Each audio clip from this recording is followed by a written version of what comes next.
We're taking a look at images of the Chinese spy balloon that were spotted over the Carolina coast. We have now learned just in the last 10 minutes or so that spy balloon has in fact been shot down over the Carolina coast. It seems as if in the Atlantic Ocean, and we're getting word now from U.S. officials that they are currently gathering up that debris or attempting to gather up that debris. And as I've had conversations with General Twitty, along with Mark Polymeropoulos and our own Dan DeLuce over the last hour or so, the likelihood is for our own intelligence gathering to be happening here when it comes to that debris and what they can really kind of glean from this Chinese spy balloon. We're going to be learning more over the next couple of hours as we learn how this operation actually went down, really, and what China's intentions were, and the timing, of course, of all of this, as we've talked about this diplomatic dance happening overseas.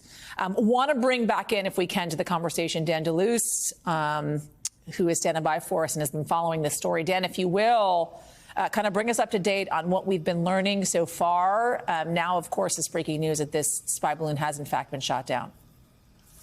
Yeah, so we've really seen the end of at least this episode, this chapter of the episode, since we learned that a Chinese surveillance balloon, according to the Pentagon, was spotted floating over U.S. airspace. We first learned about it when it was over Montana. It made its way through the continental U.S., through the heartland, over Missouri, ended up in North Carolina and South Carolina today, then over the Atlantic Ocean. The U.S. has downed this balloon, and as you said, they are now trying to recover whatever debris they can and to exploit whatever equipment they can retrieve.